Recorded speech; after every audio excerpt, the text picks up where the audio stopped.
All right, welcome everybody. We're going to get started here, but please just feel free to come in and out as you need to. We're an informal bunch. All right. My name is Billy Ulivari, and I'm an assistant professor of sociology and a member of the Equity Board. And I have the pleasure and honor today to introduce our first Kindred Spirits presentation. So I'd like to welcome you all to the first Kindred Spirits presentation of the semester. Last week, Adams State celebrated and commemorated our status as a Hispanic serving institution. We celebrated with a great photo storytelling exhibit, a keynote with John Noltner, and we are going to keep that vibe going all month as we kick off National Hispanic Heritage Month. So today we are doing two things. We are launching both the Kindred Spirits series and Hispanic Heritage Month, both of which feature a whole slew of events over the next several weeks. So you might see some of these flyers, that look like this, floating around. And so that lists all of the Hispanic Heritage Month events. The theme for this year's Hispanic Heritage Month is celebrating our heritage. So we're gonna have lots of events that are associated with food, language, music, dance, and today's presentation, history. I also saw that there was a green chili contest at the end of the month. So I'm from New Mexico, so gonna bring it. See you there, right? We have two more Kindred Spirits presentations coming up that are associated with Hispanic Heritage Month. And on Thursday, the 5th of October, we have Migrant Students, What We Need to Know to Help Them Succeed by our camp director, Kaylee Romero. And then the next day, on the 6th, we have Como Nos Llamamos, What Do We Call Ourselves? Hispanic, Chicano, or Latinx, featuring Professor Mari Centeno and a panel of students. So before I hand things off to our speaker, Jeff, and his discussion of Chicano history in the Valley, I'd like to preface his presentation with a reading of our institution's land acknowledgement statement. We, the Adams State University community, gratefully acknowledge the indigenous peoples on whose ancestral lands we gather. This beautiful San Luis Valley is sacred to many indigenous nations, including the Utes, Jicarilla Apache, Comanches, Kiowas, Arapaho, Cheyenne, Navajo Nation, Pueblos, and all other First peoples who once made this valley their home. We honor the diverse communities that historically dwelled here and who currently reside in the San Luis Valley. We know that honoring these lands is a reflective process that demands continued engagement and action. May we always remember the journey of the past peoples who called this valley home. I also wanted to make a special welcome to the people who are in the virtual land. This is the first time we've been able to kind of stream our Kindred Spirits presentation, so we're really excited about that. Now I'd like to introduce our speaker, Jeff Gallegos, a campus treasure who operates out of the One Stop, where we've all seen him kind of behind the counter and saving the day. Now we have the opportunity to hear him speak about Chicano history in our own region. So please help me welcome Jeff Gallegos.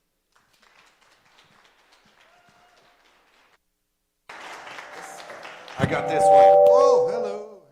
Que pasa, raza? What's up, everybody? Welcome back once again to my fancy little speech that I like to talk about all the time. My team is over here from One Stop. Shout out. All my Grizzlies, 25 years of being a Hispanic serving institution. I am more than proud to be here, and I'm more than proud to be a Grizzly. Shout out everybody here. Again, I like to talk about the global impact that the San Luis Valley Chicanos have had globally, the things that we've done. In particular, something that has affected the culture of pretty much the whole world. Something that we might not stop to think about. Again, my name is Jeff Gallegos. I work over with One Stop Student Services. I identify as mestizo. My pronouns are he, him, ese. Very proud of that. Just an old cholo. I like to show off this picture here. I think I just killed it. There we go. Look at those beautiful people there. Shout out to Jared, too. This was from the very first car show that we had back in 2021. Something to give you a little bit of history. When I first got out of the military and moved back to the San Luis Valley, I felt like our culture was dying here. Seemed like we were losing a lot of our music and a lot of our spirits, but it turns out that I was probably just looking from my own kind of perspective and not really looking around until this started. These are Semillas de la Tierra, and there's a nice looking lowrider back there. Those are some beautiful people, aren't they? Absolutely wonderful. The way that kind of, I used to think about it, thought, well, man, if I could ever do it, I would set up a car show, and I would tell the story about how the lowrider culture got started in the San Luis Valley. Very interesting little story there. So if you ever want to avoid getting into a fight, don't go into any of these establishments around here and say that Pueblo chili is better than New Mexico chili. Don't tell them Broncos, Raiders, that'll get you in a fight. And don't ever say that lowriders got started in Antonito, because somebody else might turn around and say, no, they got started in Española, New Mexico. Still part of the valley. Maybe not part of Colorado, but that's still part of our valley. Somewhere along the lines, the whole culture may have gotten started here.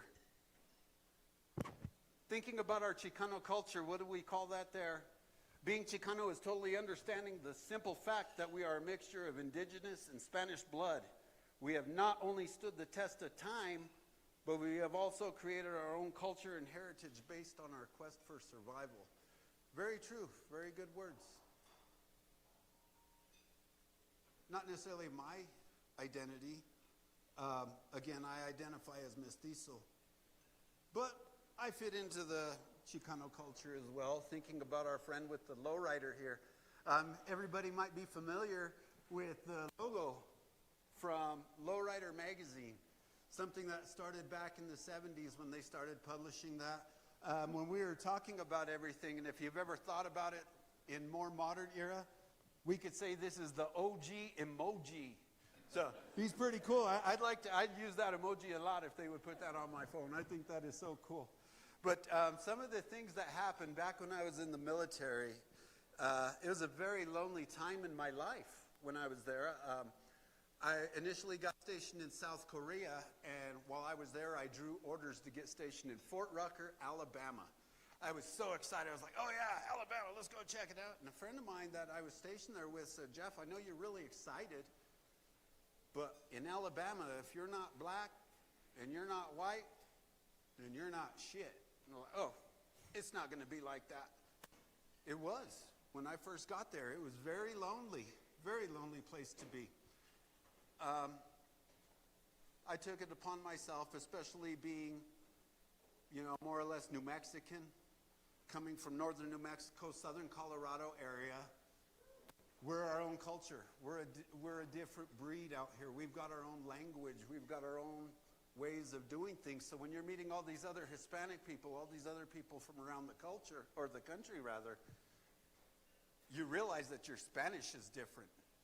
Your heritage is different, maybe compared to somebody from New Mexico, or rather from Texas. We've got this unique place when you think about things like that.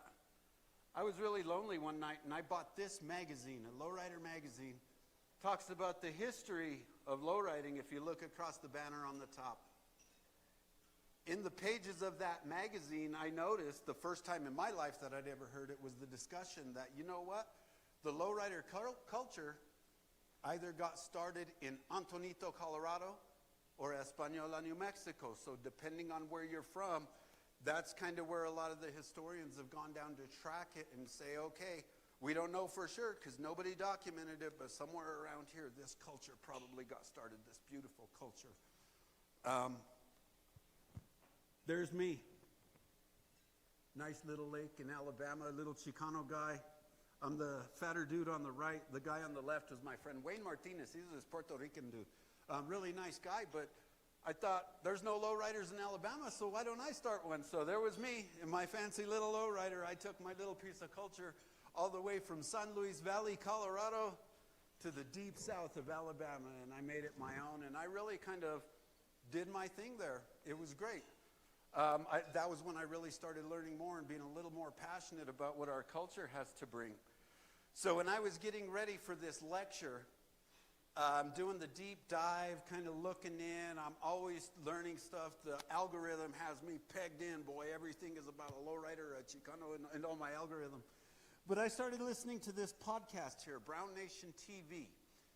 It's the history, at least their discussion, of what the history of the lowrider car culture is. Pretty tough-looking vatos up there. The gentleman on the top left is David Contreras. He was the moderator of this podcast, Brown Nation.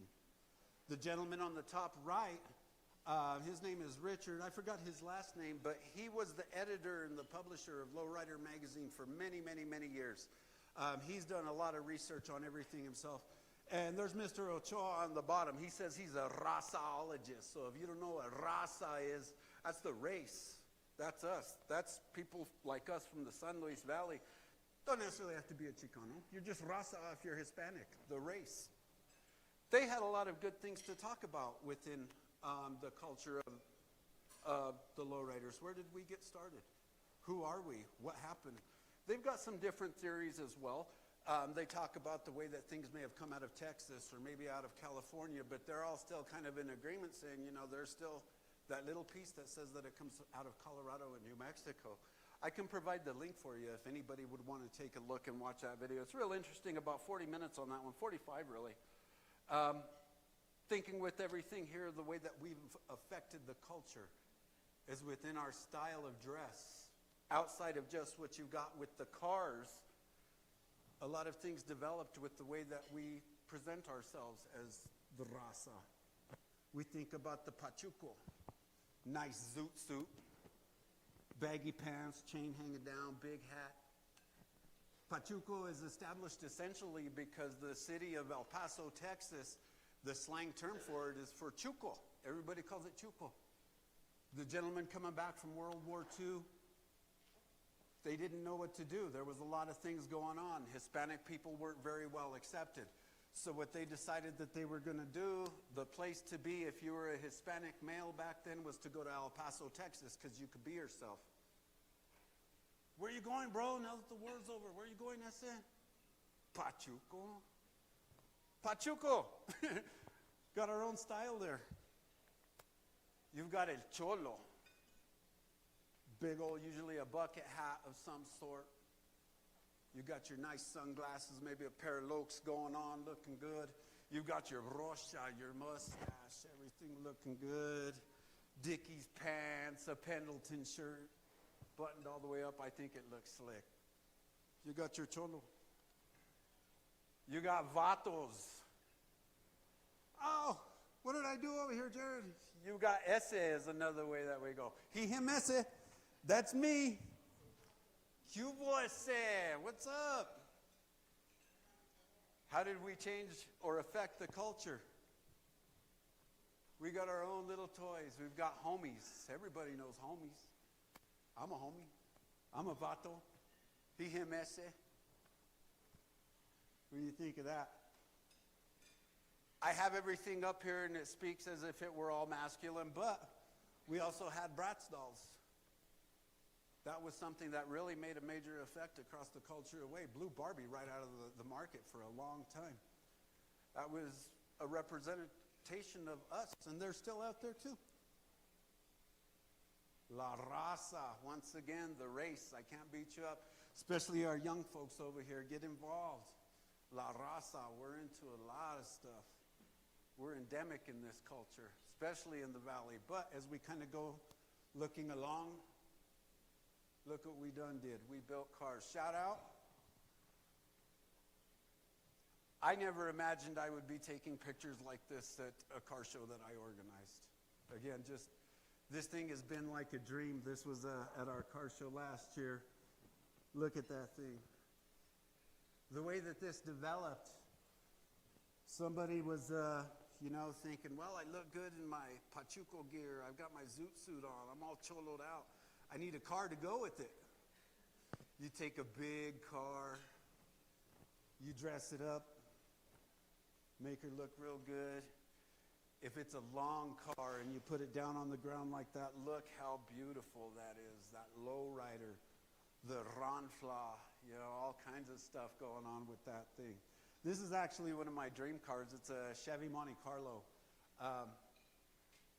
That was, again, at one of ours. I believe that he's got that one on hydraulics as well. But what looks better if you've got a really long car that's low to the ground and you're looking good? Beautiful lowriders. This is what our culture did here. We had negative effects.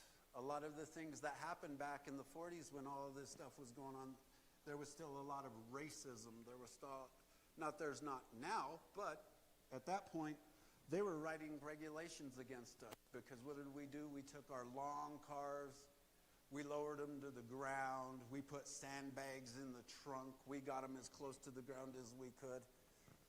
The cops didn't like that. The colonizers didn't like that. So they wrote laws against us. They said that our cars can't be any lower than the height of the vehicle's rim. That was in the state of California, the vehicle code 24008 was the name of that vehicle code. They didn't want us having our own identity. My interpretation maybe, but why would they write laws against us? There was a lot of different prejudice, a lot of prejudice that came from our own people as well that we still are affected by a lot today. Thinking about the stereotypes that we're at. Oh, he's driving in that Ronfla, he's nothing but a gang member. All he's doing is dealing drugs to be able to afford that. No. They said we're all marihuanos. In our culture, that's a bad thing. Oh, don't bother with him, he's just a marihuano. He'll never get a job. Drug dealers? No. We're not all drug dealers. We're not all thieves stealing our car parts. That's what happened because we were trying to find ourselves. We're getting out of that place now with our global efforts that we're doing. There's been a lot of things that have happened over the years. Isn't that a thing of beauty? Look at that. One of the questions that I get about that a lot. Well, Jeff, I just don't understand. Why do you guys put your cars on hydraulics? What would you do if they were writing laws against you saying that your car couldn't be any lower than the height of your dream? Yeah, exactly. You got that one racist cop or maybe that one hateful Hispanic person walking down to call you a drug dealer. Psst, you lift her up. You see you're just cruising down Whittier Boulevard around here. You'll see me cruising on Main Street up and down and up and down. You'll see me out there in Ajara. You'll see me just wherever I can go cruise, I'm going to go cruise. I don't have the hydraulics, but my car still looks good. I don't have to worry about all the cops and everything coming for me most of the time. But that's why we do it. Why do we bounce them? Because it's cool.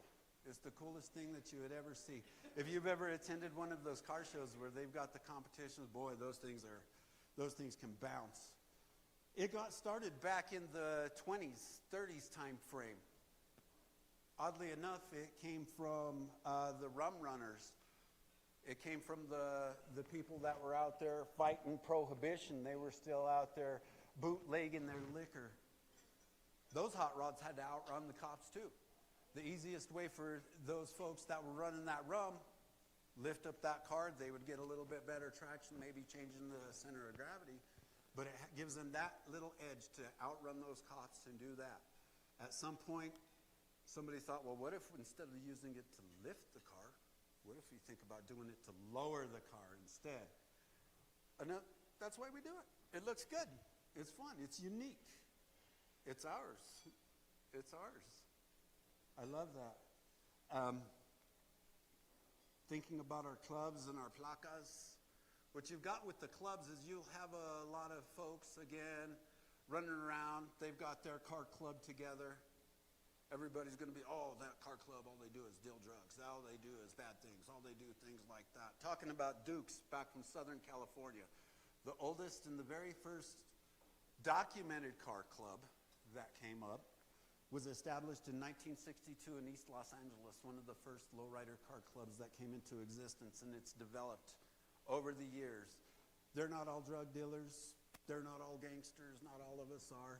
Matter of fact, a lot of the car clubs that are involved with things like this are into community support, providing toys for children, providing education services, providing a whole bunch of things. And yes, there are women car clubs as well. Our lady lowriders get up out there. They make their cars. They do whatever they've got to do to be part of this culture and to support their communities the way that we all love to support our communities and hopefully educating. And I've got to send a major shout out to our own car club. If I may introduce Jamie over here. Jamie Dominguez is the person that runs our car show. Shout out Jamie. He is in charge of 5-Star Car Club. I'm sorry that the image is a little bit poor on there. His logo is great, but I did it at short notice. I was like, why can't I shout out Jamie? On top of that, thinking about our community support, he also runs Shooting Stars. He's doing his very best to get our youth and our children off of the streets and hopefully addicted to something else. You get a child, a kid, a person, anyone addicted to cars. Doesn't matter if it's a lowrider, it could be a monster truck, it could be some of those drifting cars. They're not going to have money, they're not going to want to spend their money on drugs if we can get them involved and addicted to something more positive like our lowriders and preserving our culture here in the San Luis Valley, which is one of my big passions, which I love. Which, again, shout out, Jamie. That just makes me so happy. Thank you for everything that you do, man. Well, this old lowrider right here is one of my dream vehicles. Nice 67 Chevy. You can see she slammed, got a big old Vortec engine in there. I'm working on it. Just as that example, again, thinking of a Chevy. This is my Matilda, one of my own projects that I've got going on right now. That's where you see me cruising around. There's my old lady, 1967 Chevy, same model as that previous picture. My other one that I'm working on now. I am bow tie till I die. Chevy is the unofficial sponsor of the lowriding culture. Dating back to, whenever it got started in the 40s, primarily I say that because the majority of a lot of the lowriders that you'll see, especially in mainstream media, are going to be your 1960s series Impalas. My dream car when I get one is going to be a Monte Carlo. But as I'm thinking about everything with it, after working with Jamie, after all the car shows that I've been through, super shows, all these different things, everything is a lowrider. Anything that you go out there to see, you will see every brand of car, every kind of vehicle. If you give somebody a metal frame with wheels, somebody is going to modify it. A lot of the lowriders might be cars, but you've got bikes, you've got motorcycles. Big thing that I'm seeing now on my social media, they have figured a way out to make Teslas into lowriders. Imagine that. A Tesla, an EV is a lowrider.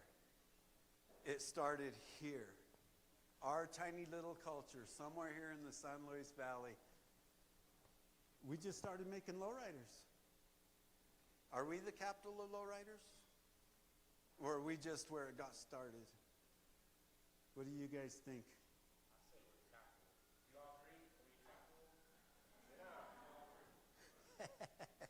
Very, very, very, very right. Anybody doesn't know, this is my friend Alex. One of our star students. He's awesome. Going back to these old vatos right here, chatting it up, talking about the lowrider life, the culture. La Onda, they call it. Española, New Mexico.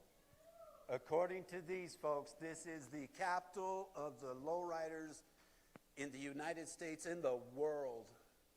That global response. The reason being, the gentleman in the top right, the way that he tells his story, he said that he went over to get ready to start a lowrider magazine-sponsored car show going on.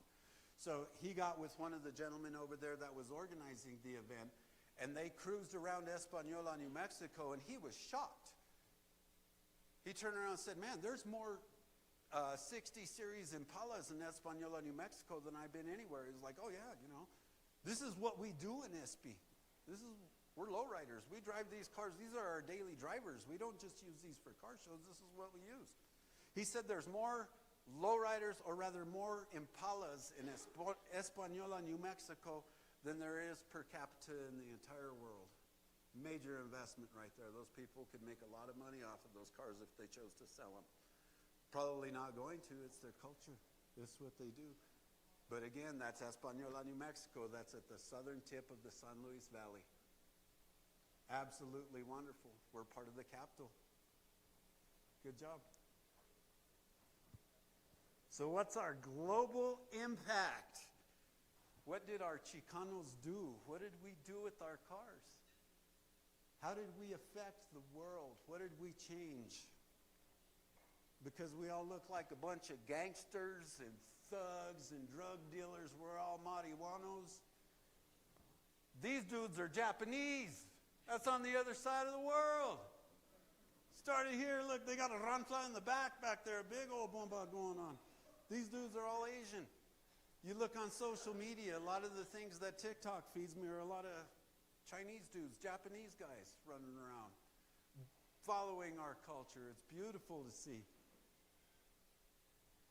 That car in the back, that lowrider, that old Impala behind that cowboy, that's the lowrider that came out in Boys in the Hood, that cultural icon piece there of kind of South Central LA.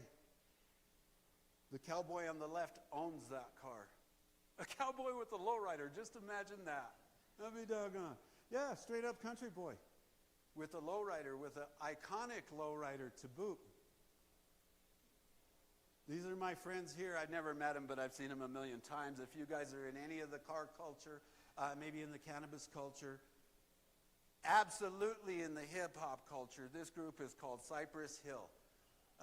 One of my favorite groups of all time. You'll see, a couple of gentlemen that look like black dudes. The guy up front looks Chicano. The guy in the back looks Chicano. The guy in the front actually is Cuban. The two gentlemen in the back, they're South American, I think, Panamanian, and I can't remember where else. The gentleman in the back, if you guys are GTA fans, that's Julio G. He was a radio DJ back in LA in the 90s when a lot of our hip-hop was coming up. I bring these guys up because they're cholos. They're from all over the world, but they're still a cholo. They were talking about the other day, I watch their podcast every evening. They just got back from a world tour. They toured the whole world the past few months. They said that they finished up a show in Paris, France. Their Uber driver went and picked them up from the venue, dropped them off at their hotel, and the doorman at the hotel said, "Hey, I got something to show you." Okay, cool. Come around the corner, you had about 5 or 6 friends, all in lowriders. Global impact. And it started here. I just think that is so amazing. What we have done with our culture and the pride and everything that we've done to make the world a better place, just through our own hobbies, is great. Shouting out again, 50 years of hip-hop this year. Thinking of Cypress Hill. 50th anniversary, we've had a major impact with our hip-hop, with our culture. Again, shouting out my homie on the bottom with the 2 mascots. You'll notice that again. That's my nice dream card there. Absolutely wonderful picture. Something I'm very proud of that's happened at Adams State since we started working with a lot of these things. Something that I hear from a lot of our homies over here in the lowrider culture in Alamosa and the Valley. Adams State never asked us to do anything with them. Adams State never invited us. It's the 3rd year in a row. I challenge you, anytime that there's a home football game, I bet you there's going to be a lowrider parked out here now. Right out here at the U if you go down First Street. Hey, Jeff, can you get a hold of some of your friends so we can take pictures of their lowriders? Yep. There's a lot of influence here on Adams State University by Jamie and the car culture here in Alamosa and the San Luis Valley. Altogether, we've changed the culture of what Adams State provides for the community as well. Just by opening that one door and sparking that one piece of interest. And hopefully sharing a lot of hip-hop if you got to make it to the concert a few weeks back, too. But what do we think? Negative effects and prejudices? I don't know if I look like a drug dealer or a marijuana or any of those bad things that I said, but I hope nobody ever tells me that I do, because I'll probably get mad. But we got to remember that hate has no place here. Not just at Adams State, but in the community. And we want to make sure that we're being kind to everybody in the world. Raise each other up. Don't knock each other down. Do your very best to say, "Hey, man, I'm really glad you do that. That looks good. You're doing your best. You're doing good. Let's make sure. Most of the time within our culture, my culture, we're the ones that knock each other down. Oh, that dude's just a marihuano. That's all. He's just a drug dealer. He's no good. Desgraciado. You know how they are. Don't do that. Let's raise each other up. Let's raise our young people up and make sure that they know that they're safe. They're secure with us. Tell your great story. This is part of my great story. Never would have I imagined that one tiny little idea that I had one time that I mentioned in passing to Onita would bring me to this point where I'm standing right now, the 3rd year in the row. I used to imagine in my head, wow, man, one of these days I'm going to get up and I'm going to tell that story that I read in Lowrider magazine all those years ago when I was a lonely soldier. Here I am. And I'm glad you're all here. And I want to raise you all up with my own great stories, so make sure that you're listening to everybody else as well. Be kind and support this and all events on campus. I don't know if you noticed it as everybody was walking in. I had the poster for the upcoming car show that we'll be having. It's going to be a shared event with Homecoming. That's how big that this event has gotten. So we'll have the circus and everything going on over here in front of the stadium. And Jamie will have the car show over here in McDaniel Hall parking lot. We'll have visitors from all over the place. It's going to be a huge event. There's going to be so many things for you to do. So I encourage you and I invite you all to come and check it all out. I'd like to send a shout out to everybody from Adams State University who has always supported me with all these random endeavors that I come up with. All my friends that I have here. Mi gente en mi raza. My people and my race. Not just Hispanic, not just Chicano. My gente from the valley. We're special people. We bring our own unique piece of love to this world. El Valle de San Luis, my home. And here's a listing of a whole bunch of the different links and stuff that I've used. But if you ever want to just talk about it, do some research. If there's anything I can provide for you guys, just let me know. I sure appreciate you guys all coming in here and listening to me talk about this one more time. So thank you all so much.